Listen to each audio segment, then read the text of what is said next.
Hey guys, on this one I'm going to show you how to do the 45-degree bay park, which just basically means you're going to get the car at an angle before you reverse into the bay, which for some people is easier. If you find this one a bit difficult, I'll use the other one, which I'm going to show you in the link now, which is using the 3-line method. But for those that prefer to use this method, this video is for you. You want to check around first, get into gear 1, get the biting point, and look around, make sure it's safe. I'm going to signal because there's that person in that car over there. I don't want them to come out or drive into me as I move off. And then once you get here, you're gonna get the car straightened out.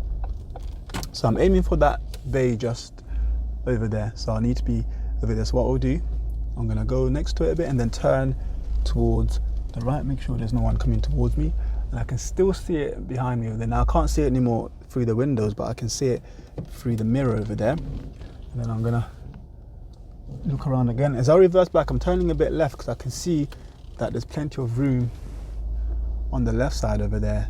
And then once I can see it in the mirror that is close to that line, I'm gonna straighten up, but it's not there yet. So once I reverse back a bit more, so like now you see it's looking like it's straight up in the little mirror, so I can straighten up my wheels now. Keep going back, looking around, making sure it's safe. Still kind of in the middle, and I don't need to do anything too much with the steering wheel at the moment because it's looking like it's good. What I'm concerned about now is the back, make sure I don't hit the back fence over there. And I'm going to put my clutch down, maybe back a bit more, clutch down, brake. So if you're not sure how far back you are, make sure you use this reference point. So the line is just underneath the wing mirror over there, which means that it's far back enough. If you're unsure, don't go back too far because it's quite easy to fail the test by hitting the fence over there.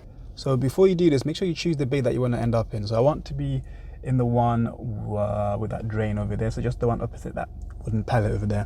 So what I'll do, I'm going to start turning to the left so that my car is lined up with the bay. So I'm just going to look around, make sure it's safe. I'm going to turn this. I'm just imagining my back wheels lining up with that bay over there, just like that.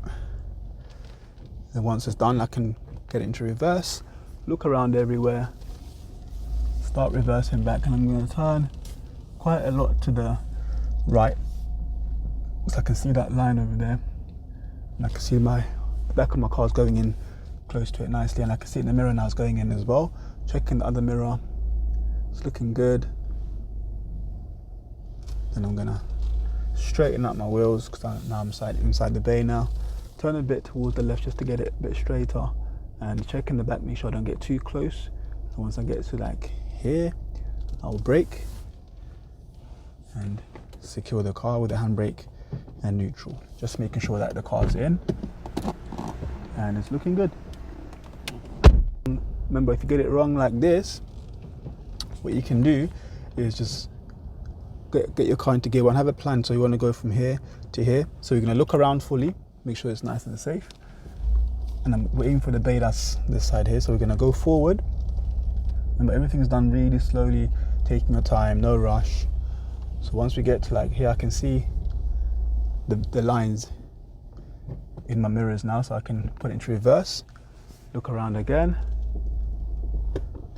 and brake down, and reverse. So I can see that it's going in nicely, making sure I don't go too close to the fence over there. So once I get close enough, I can use that reference point over there, so the line is just underneath my wing mirror. I can go back a bit more actually, but you notice I've got my foot on the brake and the clutch, so I'm just controlling all the clutch, and then once I get far back enough, press the clutch all the way down, brake down as well, handbrake on, into neutral, and that's done.